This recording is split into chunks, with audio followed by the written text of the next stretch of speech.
បាទសូមគោរពនឹងជំរាបសួរពុកម៉ែបងប្អូនគ្នាថ្ងៃដែលខ្ញុំបាទ admin T បានវិលត្រឡប់មកជួបបងប្អូនសាជាថ្មីម្ដងទៀតហើយនៅក្នុងคลิปវីដេអូថ្មីនេះដែរខ្ញុំសូមធ្វើការបង្ហាញបងប្អូននឹងពីរបៀបបាទផ្ទេររូបភាពឬក៏វីដេអូចេញពីទូរស័ព្ទដៃមួយទៅទូរស័ព្ទដៃមួយបានយ៉ាងលឿនដោយមិនចាំបាច់មានអ៊ីនធឺណិត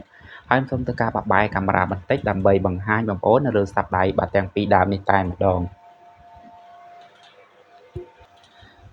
បាទទូរស័ព្ទដៃដែលខ្ញុំត្រូវយកមកបង្ហាញបងប្អូននៅក្នុងវីដេអូនេះជាទូរស័ព្ទដៃពពុះ Android ទេណាបាទហើយនៅខាងបាត់ស្នាមដៃរបស់ខ្ញុំនេះជាទូរស័ព្ទដៃ Galaxy Samsung បាទ A72 នៅខាងឆ្វេងដៃរបស់ខ្ញុំនេះបាទ Oppo A16K បាទអញ្ចឹងឧទាហរណ៍ដូចថាខ្ញុំមានវីដេអូហ្នឹងនៅក្នុងបាទទូរស័ព្ទដៃបាទ Oppo បាទអញ្ចឹងដំបូងខ្ញុំធ្វើការបាទចូលមកកន្លែងវិចិត្រសាលឬក៏រូបថតឬក៏ gallery នេះបាទគឺកន្លែងទុករូបថតណាបាទចូលមករួចហើយចុចពីថា album ដើម្បីមើលរូបភាពទាំងអស់ឬក៏វីដេអូទាំងអស់បានជុំគ្នាណាបាទរួចហើយខ្ញុំជ្រើសរើសយកពាក្យថាទាំងអស់នេះឥឡូវនៅក្នុងបាទទូរស័ព្ទដៃរបស់ខ្ញុំនេះគឺមានរូបភាពបាទដូចជា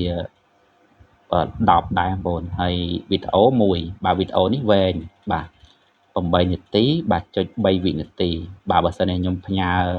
តាមរយៈការបាញ់ Bluetooth បាទខ្ញុំអាចស៊ីពេលទៅដល់បាទ20នាទីឯណោះបាទវាយូរណាបាទប៉ុន្តែខ្ញុំធ្វើការផ្ញើនេះគឺខ្ញុំផ្ញើតាមកម្មវិធីមួយដែលមានឈ្មោះថាបាទ Quick Share បាទអញ្ចឹងខ្ញុំទុកទូរស័ព្ទដៃនេះសិនរួចហើយខ្ញុំចូលមកលើទូរស័ព្ទដៃដែលត្រូវទទួលណាបាទឬក៏ត្រូវផ្ញើឲ្យហ្នឹងបាទ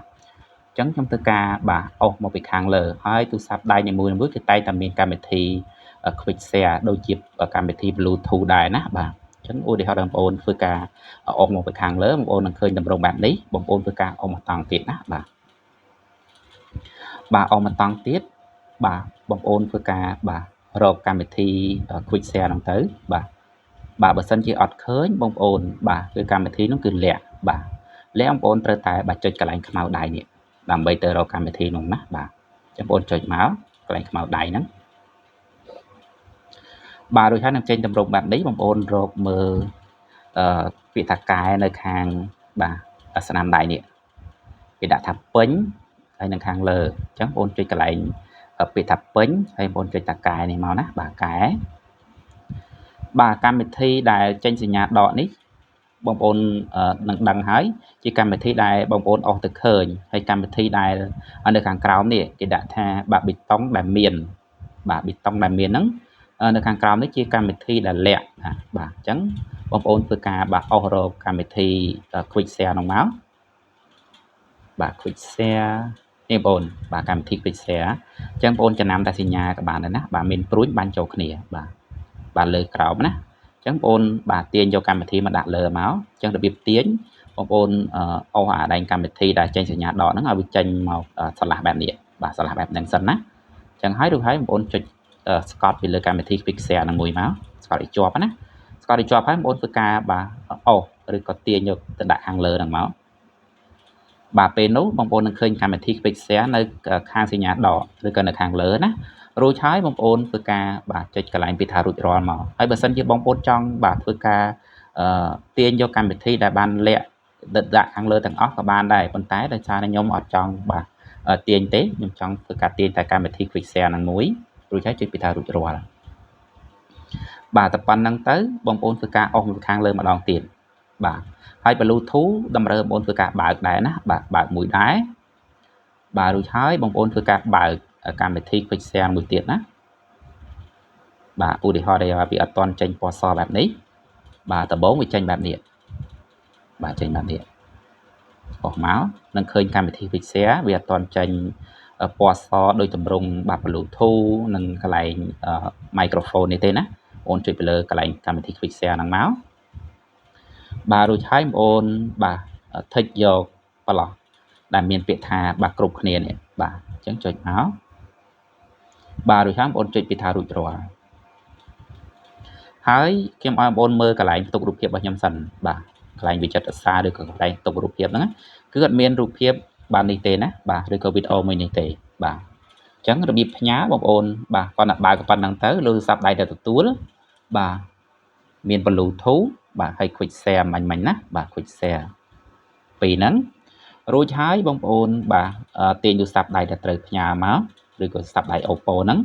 ថិចយករូបភាពឬក៏វីដេអូមួយណាដែលបងប្អូនចង់ធ្វើការផ្ញើឧទាហរណ៍ខ្ញុំចង់ផ្ញើវីដេអូមួយនេះបាទចុច Scott បាទរួចហើយខ្ញុំធ្វើការបាទគ្រីសយករូបភាព3ទៀតណាបាទអញ្ចឹងមានវីដេអូមួយបាទរូបភាព3បាទថិចយកអញ្ចឹងហើយបាទទាំងអស់គឺមាន4ណានេះបងប្អូន4ធាតុបានជ្រើសរើសរួចហើយបងប្អូនត្រឡប់មើលខាងក្រោមនេះបងប្អូននឹងឃើញសញ្ញាបាទមូល3នេះហើយគេដាក់ថាផ្ញើនេះជាសញ្ញាចែករំលែកឬក៏ share ហ្នឹងបងណាបាទឬបងចុចកន្លែងពាក្យថាផ្ញើហ្នឹងមក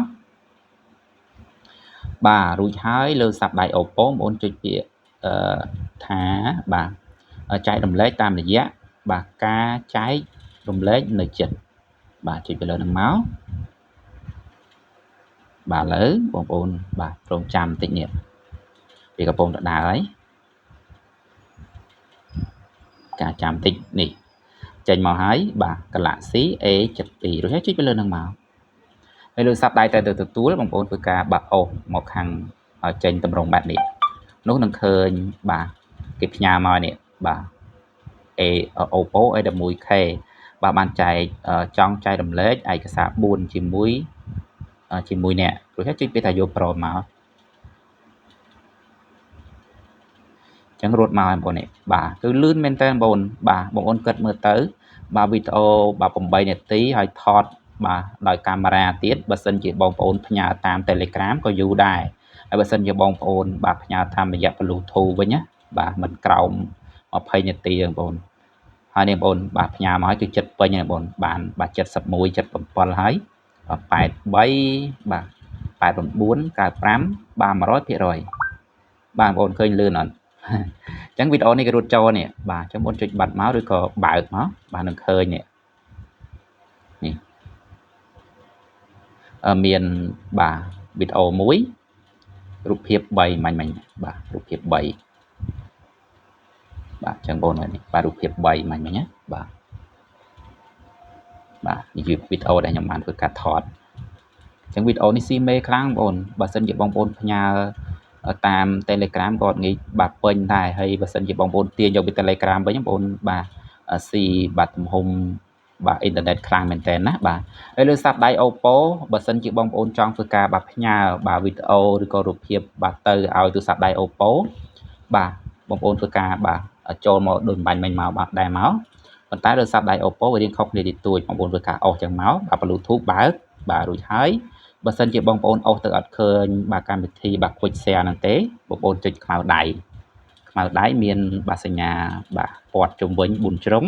ចុចទៅលើហ្នឹងមកបាទដើម្បីទៅរកកម្មវិធីលាក់ណាបាទនេះបងប្អូននឹងឃើញកម្មវិធីលាក់នៅខាងក្រោមដូចទូរស័ព្ទដៃ Samsung ដែរអញ្ចឹងបងប្អូនធ្វើការបាក់អូសមករកកម្មវិធី Quick Share ហ្នឹងមកណានេះបងប្អូនបាទ Quick Share នេះហើយសញ្ញាដូចគ្នាបងប្អូនបាទមានព្រួយបាញ់ចូលគ្នាលើក្រោមអញ្ចឹងណារួចចាំបងប្អូនធ្វើការបាទចុចមកនេះកម្មទូរស័ព្ទដៃបាទ Oppo ដូចជាចុចបងប្អូនណាអត់ចុចចឹងបងប្អូនបាទអស់ដូចគ្នាបងប្អូនណាអស់រួចហើយបងប្អូនបាទតបកន្លែងហ្នឹងមកនោះបងប្អូននៅខាងលើនេះបងប្អូនអស់ដូចគ្នាណាបាទអស់ដូចគ្នារួចហើយបងប្អូនបាននឹងឃើញនៅខាងលើចឹងហើយបងប្អូនអត់មានកន្លែងចុចពាក្យថារសារទុកទេបងប្អូនគ្រាន់តែចាញ់មកបាទចេញមកវិញបងប្អូននឹងឃើញនេះកម្មវិធី Quick Share បងប្អូនបានធ្វើការអស់មួយមាញ់បាទរួចហើយបងប្អូនចុចបន្តុកទៅលើនឹងមកបាទទូរស័ព្ទដៃ Oppo អត់មានកន្លែងបើកចិត្តឆ្ងាយទេដូចទូរស័ព្ទដៃបាទ Samsung ទេបើសិនជាបងប្អូនចង់ធ្វើការផ្ញើចូលទូរស័ព្ទដៃ Oppo បងប្អូនចូលមកតំណែងឲ្យជាប់មកបាទចូលចំចំណុចបាទចូលចំចំណុចកន្លែងកម្មវិធី Quick Share ហ្នឹងមកណាបាទចូលបន្តុកមកបងប្អូននឹងចេញតម្រងបែបនេះហើយបងប្អូនកុំចាក់ចេញណាអញ្ចឹងឧទាហរណ៍ដែលខ្ញុំចង់ធ្វើការផ្ញើវីដេអូចូលទៅក្នុងទូរស័ព្ទដៃបាទ Oppo នេះជាវីដេអូដែលខ្ញុំបានធ្វើការបាទថតអញ្ចឹងខ្ញុំធ្វើការផ្ញើខ្ញុំចុចកន្លែងបាទចុចបាទមូល3ដូចស័ព្ទដៃបាទ Oppo មិញដែរជាកន្លែងសញ្ញាចែករំលែកគឺក៏ share ហ្នឹងបងណាបាទនេះជាវីដេអូទេបងប្អូនបាទវីដេអូ4នាទីបាទ18វិនាទីណាបាទរួចហើយបងប្អូនចុចកន្លែង Quick Share ហ្នឹងមកនោះនឹងឃើញបាទ Oppo A11K ប៉ុន្តែទូរស័ព្ទដៃ Oppo របស់ខ្ញុំវាចង់ពេញហើយបងប្អូនអញ្ចឹងធ្វើការលុបចេញបន្តិចសិនបាទលុបវីដេអូបាញ់ចេញសិន ដោយសារតែគ្រឿងផ្ទុកពីទូចំពោះនោះបើចឹងតលោកចេញខ្ញុំការនីសាថ្មីបាញ់ចូលទឹកចូលណាបាទចឹងទូរស័ព្ទដៃ Oppo มันអាចចាក់ចេញបានទេបើសិនជាចាក់ចេញបងនឹងឃើញនេះដូចជាដាច់ចឹងបងណាបាទចាំបងចូលមកសារថ្មីមក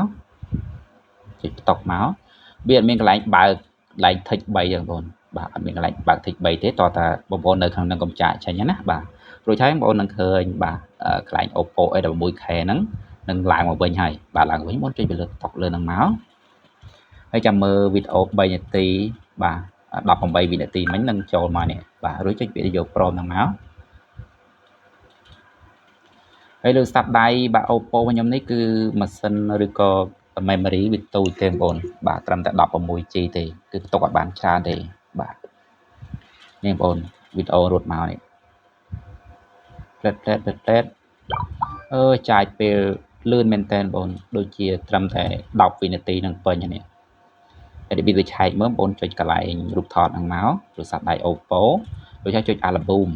បាទ album ហើយនេះមានវីដេអូនេះមួយឬក៏ទាំងអស់មិញណាបាទនេះវីដេអូនេះ